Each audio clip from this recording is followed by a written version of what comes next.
Psicología de las masas, por Gustave Le Bon. 25. Libro 2. Las opiniones y las creencias de las masas. Capítulo 3. Los conductores de masas y sus medios de persuasión. 3. Prestigio. Definición de prestigio y clasificación de sus diferentes tipos. Prestigio adquirido y prestigio personal. Varios ejemplos. La forma en que el prestigio es destruido.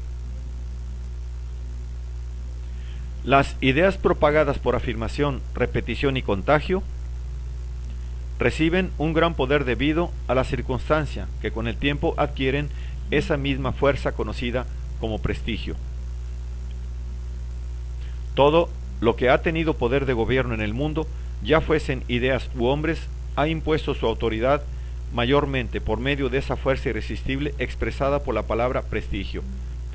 El término es uno de esos cuyo significado puede ser comprendido por cualquiera, pero la palabra resulta empleada de manera demasiado diferente como para que sea fácil definirla. El prestigio puede involucrar sentimientos tales como admiración o temor. Ocasionalmente incluso estos sentimientos constituyen su base, pero puede perfectamente existir sin ellos. La mayor medida de prestigio es la que poseen los muertos. Esto es, seres los que no tememos, Alejandro, César, Mahoma o Buda, por ejemplo. Por el otro lado, existen seres ficticios a los cuales no admiramos. Las monstruosas divinidades de los templos subterráneos de la India, por ejemplo, pero que no obstante nos impactan con un gran prestigio. El prestigio en realidad es una suerte de dominio ejercido sobre nuestra mente por un individuo, una obra o una idea. Este dominio paraliza enteramente nuestra facultad crítica y llena nuestro espíritu con asombro y respeto. El sentimiento provocado es inexplicable como todos los sentimientos, pero parecería ser del mismo tipo que la fascinación ejercida sobre una persona hipnotizada. El prestigio es la fuente principal de toda autoridad. Ni dioses, ni reyes, ni mujeres han jamás reinado sin él. Las distintas clases de prestigio pueden ser agrupadas bajo dos encabezamientos principales: prestigio adquirido y prestigio personal. El prestigio adquirido es lo que resulta del nombre, la fortuna y la reputación. Puede ser independiente del prestigio personal. Por el contrario, el prestigio personal es algo esencialmente peculiar del individuo. Puede coexistir con reputación, gloria y fortuna o ser reforzada por ellas, pero es perfectamente capaz de existir en su ausencia. El prestigio adquirido o artificial es, por mucho, el más común.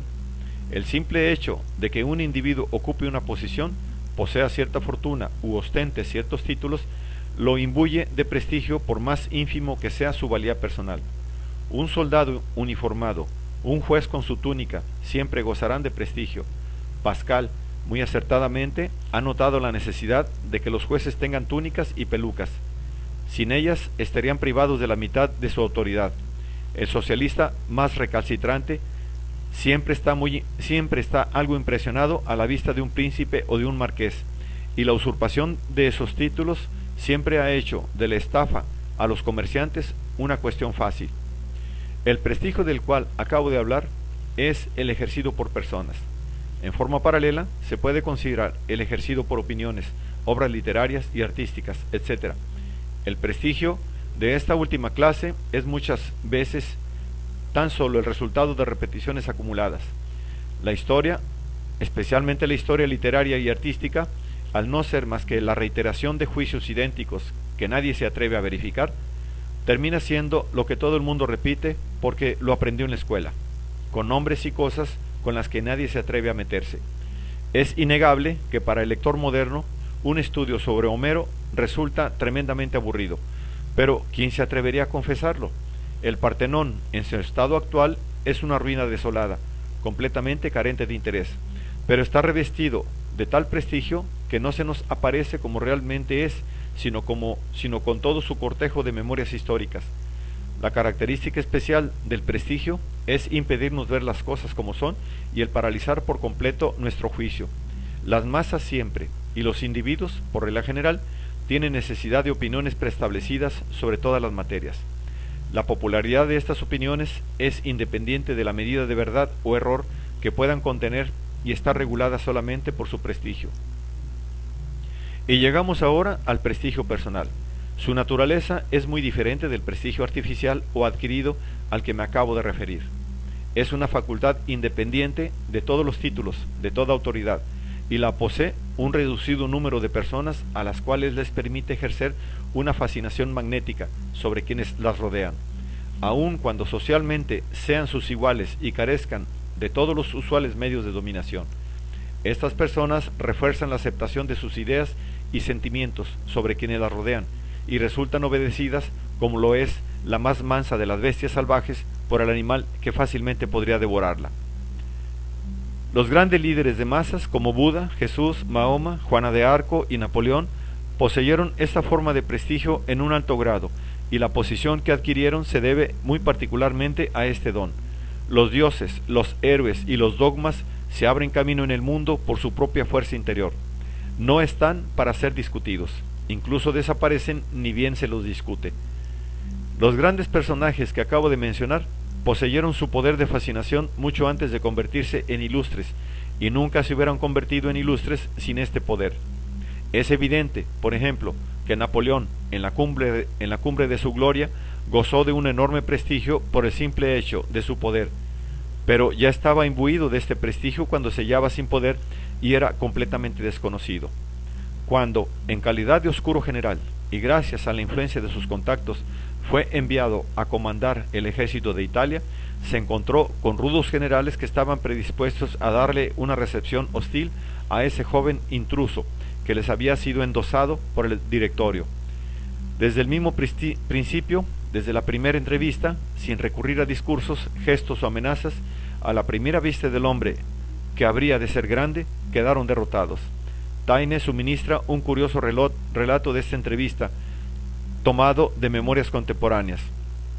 Los generales de división, entre otros Augereau, especie de bucanero, incivil y heroico, orgulloso de su altura y de su coraje, arriban al cuartel general muy mal predispuestos en contra del pequeño arribista que les ha sido despachado desde París.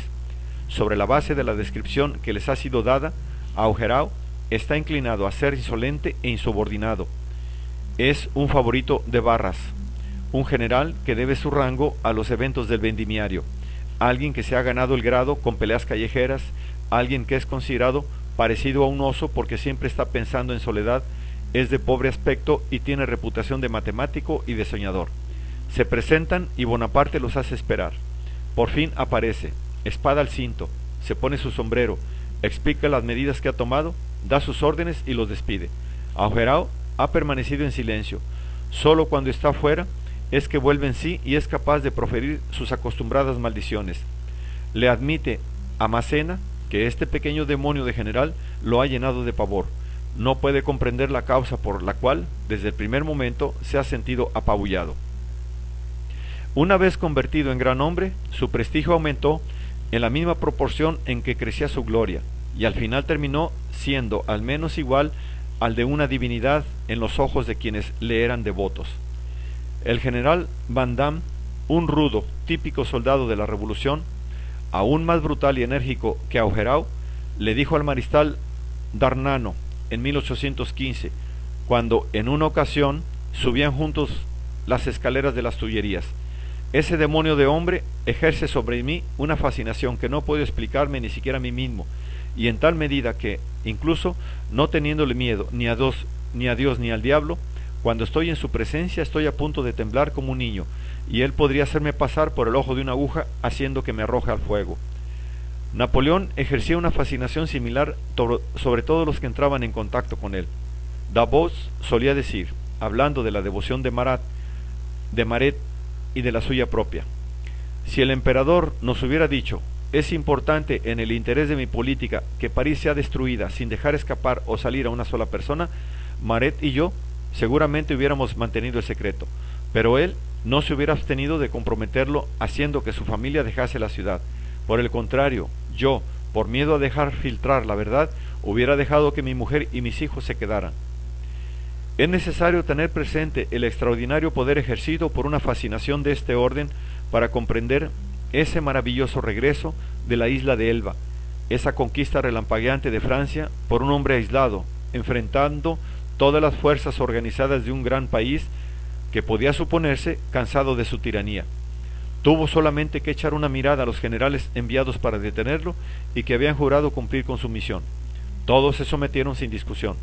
Napoleón, escribe el general inglés Wolseley, desembarcó en Francia casi solo, como fugitivo de la pequeña isla de Elba, que era su reino, y consiguió en unas pocas semanas, sin derramamientos de sangre, subvertir toda autoridad en la Francia organizada bajo su legítimo rey.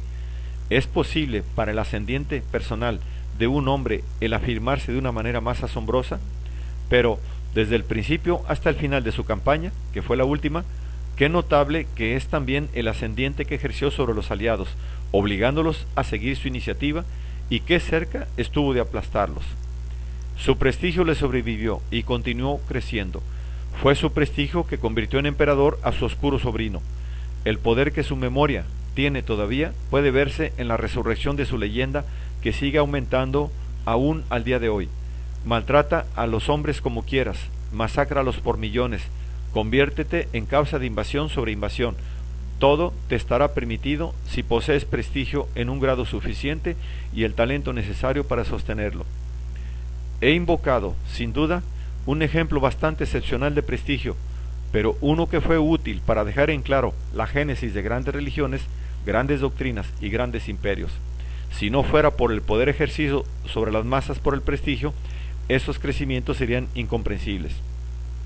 Sin embargo, el prestigio no se basa solamente sobre el ascendiente personal, la gloria militar o el terror religioso. Puede tener un origen muy modesto y aún así ser considerable. Nuestro siglo ofrece varios ejemplos. Uno de los más impactantes, que la posteridad recordará de época en época, será el ofrecido por la historia del ilustre hombre que modificó la cara del globo y las relaciones comerciales separando a dos continentes. Tuvo éxito en esta empresa gracias a su fuerza de voluntad, pero también debido a la fascinación que ejerció sobre todos los que lo rodeaban. Para sobreponerse a la unánime oposición que enfrentó, solo tenía que mostrarse, hablaría brevemente, y ante el encanto que ejercía, sus oponentes se convertían en sus amigos. Particularmente los ingleses se opusieron fuertemente a sus planes y solo tuvo que aparecerse por Inglaterra para cosechar todos los votos. En años posteriores, cuando pasó por Stampton, se hicieron sonar las campanas a su paso, y hasta el día de hoy existe un movimiento en Inglaterra para erigir una estatua en su honor. Habiendo vencido todo lo que hay que vencer, personas y cosas, pantanos, rocas y desiertos arenosos, dejó de creer en obstáculos y deseó repetir a Suez otra vez en Panamá. Comenzó de nuevo con los mismos métodos de antaño, pero había envejecido, y aparte de ello, la fe que mueve montañas no las mueve si son demasiado altas. Las montañas resistieron y la catástrofe que sobrevino destruyó la brillante aureola de gloria que envolvía al héroe. Su vida enseña cómo el prestigio puede crecer y cómo puede desvanecerse. Después de rivalizar con los más grandes héroes de la historia, fue rebajado por los magistrados de su país al nivel de los más viles criminales. Cuando murió, su féretro, desatendido, pasó por una muchedumbre indiferente. Solo soberanos extranjeros rinden homenaje a su memoria como a uno de los más grandes hombres que la historia ha conocido. Aún así, los diversos ejemplos que acaban de ser mencionados siguen representando casos extremos. Para fijar en detalle la psicología del prestigio, sería necesario ubicarlos en el extremo de una serie que abarcaría desde los fundadores de las religiones e imperios hasta el individuo privado que consigue asombrar a sus vecinos con un nuevo sobretodo o una nueva decoración. Entre estos límites extremos de la serie tendrían su lugar todas las formas de prestigio que resultan de los diferentes elementos que componen una civilización, ciencias, artes, literatura, etc. Y se vería que el prestigio constituye un elemento fundamental de la persuasión. Conscientemente o no, el ser, la idea o la cosa que posee prestigio es inmediatamente imitada como consecuencia del contagio y obliga a toda una generación a adoptar ciertos modelos de sentir o de expresar su pensamiento. Esta imitación es, además y por regla, inconsciente, lo cual explica que sea perfecta. Los pintores modernos que copian la pálida coloración y las rígidas actitudes de algunos primitivos son escasamente conscientes de las fuentes de su inspiración. Creen en su propia sinceridad, mientras que, si un maestro famoso no hubiera revivido esta forma de arte, las personas hubieran permanecido ciegas a todo, excepto a sus aspectos pueriles e inferiores. Aquellos artistas que, a su manera, a la manera de otro ilustre maestro, inundan sus telas con sombras violetas, no ven en la naturaleza más violeta que el que fue detectado en ella hace 50 años. Pero están influenciados, sugestionados por las impresiones personales y especiales de un pintor que, a pesar de su excentricidad, tuvo éxito en adquirir un gran prestigio. Ejemplos similares podrían ser traídos a colación en relación con todos los elementos de la civilización. De lo que antecede se ve que son varios los factores que pueden estar relacionados con la génesis del prestigio. Entre ellos, el éxito ha sido siempre uno de los más importantes. Toda persona exitosa, toda idea que se impone, cesa ipso facto de ser cuestionada. La prueba de que el éxito es uno de los principales peldaños al prestigio es que la desaparición de uno casi siempre es seguida de la desaparición del otro. El héroe a quien la masa aclamó ayer es insultado hoy si ha sido víctima del fracaso. Más aún, la reacción será proporcionalmente tanto más grande mientras más alto haya sido el prestigio. En este caso, la masa considera al héroe como a un igual y se toma su venganza por haberse inclinado ante una superioridad cuya existencia ya no admite más. Mientras Robespierre impulsó la ejecución de sus colegas y la de un gran número de sus contemporáneos, poseyó un inmenso prestigio. Cuando la transposición de unos pocos votos le quitó el poder, inmediatamente perdió su prestigio y la masa lo siguió a la guillotina con exactamente las mismas imprecaciones con las que poco antes había perseguido a sus víctimas. Los creyentes siempre rompen las estatuas de sus dioses anteriores con cada síntoma de furia. El prestigio perdido por falta de éxito desaparece en poco tiempo. También puede gastarse, pero más lentamente, por quedar sujeto a discusión. Este último poder, sin embargo, es extremadamente seguro. Desde el momento en que el prestigio se cuestiona, deja de ser prestigio. Los dioses y los hombres que han mantenido su prestigio durante mucho tiempo jamás han tolerado la discusión. Para que la masa admire, hay que mantenerla a distancia.